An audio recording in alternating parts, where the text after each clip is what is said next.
একদম বোর্ডের অরিজিনাল প্রশ্নপত্র। হ্যাঁ, বোর্ডের অরিজিনাল বাংলা প্রশ্নপত্র। ও তোমাদের এই প্রশ্নপত্রটা খুব ইম্পর্টেন্ট, দেখে যাওয়া উচিত। আমি উত্তর সহ সমস্তটা বলবো।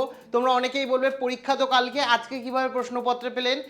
অ্যাকচুয়ালি কি ভুল বলছেন? না, একদম পশ্চিমবঙ্গ বোর্ডের অরিজিনাল হাই মাদ্রাসা 2026-এর অরিজিনাল প্রশ্নপত্র।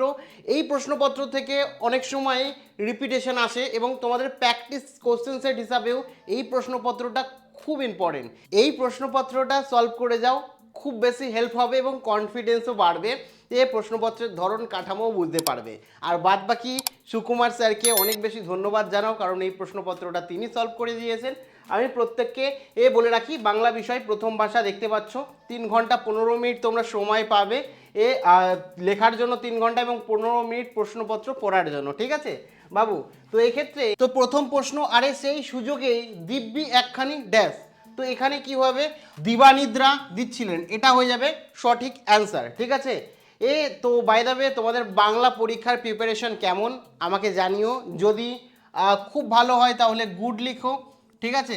আর যদি মোটামুটি হয়, খুব ভালো না হয়, তাহলে অ্যাভারেজ লেখো, ও আমি বুঝতে পারবো। আর যদি খুব খারাপ হয় সেক্ষেত্রে ব্যাড লিখবে, যে এখনও পর্যন্ত ও ঠিকঠাক পরিস্থিতি হয়নি। সেক্ষেত্রে তোমরা লিখবে, তাহলে আমি বুঝতে পারবো তোমাদের বাংলার প্রিপারেশন কেমন। তো এক্ষেত্রে দ্বিতীয় প্রশ্ন, সেদিন হরিদার রোজগার মন্দ হয়নি। হরিদা সেদিন ছদ্মবেশ নিয়েছিলেন কিসের? তো এখানে কি হচ্ছে? বাইজির। অপশান ঘ হয়ে যাবে সঠিক অ্যান্সার। এর পরবর্তী কোশ্চেন 3 নম্বর, রেলের উঁচু বাঁধ ধরে হাঁটতে হাঁটতে নদের চাঁদ কল্পনা করার চেষ্টা করেছিল। অপশান কি হয়ে যাবে? ক, নদীর বর্ষণ পুষ্ট মূর্তি, ঠিক আছে? অপশান ক হয়ে যাবে সঠিক অ্যান্সার। পরবর্তী কোশ্চেন 2 নম্বর পেজে আমরা চলে যাব। আমাদের বায়ে কি আছে? ড্যাশ রয়েছে, ড্যাশের জায়গায় কি হয়ে যাবে? গিরিখাত, ঠিক আছে? এই প্রশ্নগুলো যদি পরীক্ষায় আসতো, তোমরা কটা পারতে, মানে এমসিকিউর মধ্যে কত নম্বর পাবে সেটাও কিন্তু কাউন্ট করো, তোমার কোনটা কোনটা জানতে, কোনটা কোনটা জানতে না। 1-এর 5 দাগ কি হচ্ছে? তব স্বরে মরিয়া বাঁচিল। মোরে বাঁচলো, এখানে অপশান কি হয়ে যাবে? অপশান হয়ে যাবে কিন্তু সীতাপতি। 1-এর 6 দাগ, অট্ট রোলের হট্টগোলে স্তব্ধ ড্যাশ। তো অপশান কি হয়ে যাবে? খ হয়ে যায় সঠিক অ্যান্সার, চরাচর। অপশান খ হয়ে যাবে সঠিক অ্যান্সার। আমি অ্যাকচুয়ালি বাংলা শিক্ষক নই, বাংলা স্যারের হেল্প নিয়েছি। আমি অঙ্ক বিষয়ে সমস্তটা তোমাদের দিয়ে দেবো, বা সায়েন্স গ্রুপে। তো বাংলাটাও তোমাদের জাস্ট হেল্প করছি, কারণ আমি চাই তোমাদের বাংলা পরীক্ষা খুব ভালো হোক। আমি জানি তোমাদের বাংলা পরীক্ষা প্রত্যেকের ভালো হবে, এবং আমি আশীর্বাদ করি তোমরা প্রত্যেকে তোমাদের পরিশ্রম অনুযায়ী ভালো নম্বর উপহার দাও তোমাদের মা বাবাকে। 1.7 দাগ, খাগের কলম দেখা যায় একমাত্র ড্যাশ। কি হয়ে যাবে এখানে? কোথায়? সরস্বতী পুজোর সময়। অপশান খ হয়ে যাবে সঠিক অ্যান্সার। 1-এর 8 দাগ, এক সময় লেখা শুকনো হতো। লেখা শুকনো কি ব্যবহার করা হতো? কি এখানে? বালি। সঠিক অপশন কি হয়ে যাবে? বালি, ঠিক আছে? পরবর্তী 1-এর 9 দাগ, সেন্সিটেড পেপার এর অনুবাদ কি লিখলে ঠিক বলে মনে করছেন? তো এখানে কি হয়ে যাবে? অপশান খ হয়ে যাবে সঠিক অ্যান্সার, সুগৃহী কাগজ, ঠিক আছে? পরবর্তী কোশ্চেন 1-এর 10 দাগ, 1-এর 10 দাগ, সে যে বর্মায় এসেছিল এ খবর সত্য। বর্মার তলায় ড্যাশ রয়েছে। নির্ম রেখো পদটি তো এই বর্মা যে পদটি, সেই পদটি কি কারক? অপশান ঘ, অধিকরণ কারক। অনুসর্গ অন্য যে নামে পরিচিত। অনুসর্গ অন্য যে নামে পরিচিত। অপশান গ হয়ে যাবে সঠিক অ্যান্সার। তারপরে 1-এর 13, পরপদের অর্থ প্রধান হয় যে সমাজে, তা হলো, এখানে অপশান গ হয়ে যাবে সঠিক অ্যান্সার, তৎপুরুষ সমাজ, ঠিক আছে? পরবর্তী 1-এর 14, 1-এর 14 দাগে আছে, সুগ্রাহী কাগজ লিখলে ঠিক হয়। বাক্যটি নাবাচক রূপ। অপশান খ হয়ে যাবে সঠিক অ্যান্সার, সুগ্রাহী কাগজ লিখলে ভুল হয় না। অপশান খ হয়ে যাবে সঠিক অ্যান্সার। 15, এখানে বাক্যের যোগ্যতা বলতে বোঝায়। এখানে কি হয়ে যাবে? খ হয়ে যাবে সঠিক অ্যান্সার, অর্থ বা ভাব সঙ্গীত রক্ষা করা। অর্থ বা ভাব সঙ্গীত রক্ষা করা।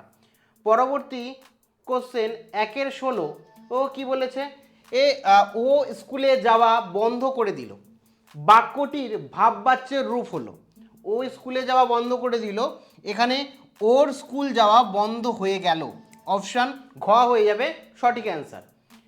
পরবর্তী 1-17 দাগ, নদীর বিদ্রোহের কারণ সে বুঝিতে পেরেছে, এটি কোন বাচ্যের উদাহরণ? অপশান ক কর্তৃবাচ্য। অপশান ক কি হচ্ছে কর্তৃবাচ্যের উদাহরণ। এই যে 17টা এমসিকিউ বললাম, এই 17টা এমসিকিউর মধ্যে তুমি কটা এমসিকিউ পারতে বা 17-এর মধ্যে কত নম্বর উঠবে তোমার, অবশ্যই কমেন্ট সেকশানে কমেন্ট করে কিন্তু আমাকে জানিও। আর বাদ বাকি বট কোশ্চেন রয়েছে আমি দেখাচ্ছি, তার আগে বলে রাখি পরীক্ষা দেওয়ার আগে এবছর 2026-এর তোমাদের পরীক্ষার জন্য যে সাজেশান, কমপ্লিট সাজেশান এবং একটি ক্লাস স্যার 10-15 মিনিটের করিয়েছে সম্রাট স্যার, সেই ভিডিওর লিঙ্ক প্রথম কমেন্টে দিয়ে রাখছি। এই ভিডিওটা দেখার পর ওই ভিডিওটা অবশ্যই দেখে নিও, কোন কোন ভুলগুলো পরীক্ষায় করবে না এবং সহজে নাম্বার কিভাবে উঠতে পারবে সেই সমস্ত পরামর্শও দিয়েছে স্যার, সেই ভিডিওর লিঙ্ক প্রথম কমেন্টে রয়েছে। তো তারপরে এখানে তোমরা দেখতে পাচ্ছ বিভিন্ন প্রশ্ন রয়েছে, যে তারপরে এখানে বাদবাকি কোশ্চেন দেখে নিই, রচনাটা দেখে নিই। এখানে দেখতে পাচ্ছ অন্যান্য কোশ্চেনগুলো, আমি প্রশ্নপত্র কোথায় পাবে বলে দিচ্ছি। তারপরে এখানে দেখতে পাচ্ছ বট কোশ্চেন দেওয়া আছে। তারপরে এখানে দেখো রচনা দেওয়া আছে, কি দেওয়া আছে, কম বেশি 400 শব্দে যে কোনো একটি রচনা লেখো। এখানে কি প্রথম রচনা দিয়েছে ছাত্র জীবনের শৃঙ্খলা এবং নিয়মাবর্তিতা। তারপরে এখানে দিয়েছে ছাত্র প্রসারে সোশ্যাল মিডিয়ার ভূমিকা। এখন কিন্তু সোশ্যাল মিডিয়ার খুব ইম্পর্টেন্ট একটা রোল প্লে করে আমাদের জীবনে, তাই জন্য সোশ্যাল মিডিয়ার ভূমিকাটাও কিন্তু ইম্পর্টেন্ট। তারপরে জীবন এবং তার অপপ্রয়োগ। আর এখানে দিয়েছে সমাজ বিজ্ঞানে মেলার উপযোগিতা ও গুরুত্ব, ঠিক আছে। তারপরে একটা বঙ্গানুবাদ এখানে দেওয়া হয়েছে, বঙ্গানুবাদ দিয়েছে। তারপরে একটা এখানে কম বেশি 150টি শব্দে বলে দিয়েছে যে পথ নির্বাচন নিরাপত্তার বিষয়ে দুই বন্ধুর মধ্যে একটি কাল্পনিক সংলাপ রচনা করো। তো যাই হোক, এই হচ্ছে, যাই হোক তোমরা তোমাদের বাংলা পরীক্ষার জন্য কটা রচনা প্র্যাকটিস করেছো, কি কি রচনা করেছো অবশ্যই কমেন্টে জানিও। এই যে কোশ্চেনটা যেটা আছে সেটা যথারীতি তোমরা ডাউনলোড করে নিতে পারবে আমাদের যে অ্যাপ রয়েছে, এই অ্যাপ থেকে ইবুক সেকশন আছে, ওই ইবুক সেকশনে ক্লিক করে তোমরা এই প্রশ্নপত্রটি ডাউনলোড করে নিতে পারবে এবং এটা একবার প্র্যাকটিস করে যাও, পরীক্ষার আগের সেরা প্র্যাকটিস বলতে পারো। প্রত্যেকের পরীক্ষা ভালো হবে, আমি মনে প্রাণে চাই তোমাদের প্রত্যেকের পরীক্ষা ভালো হোক। All the best.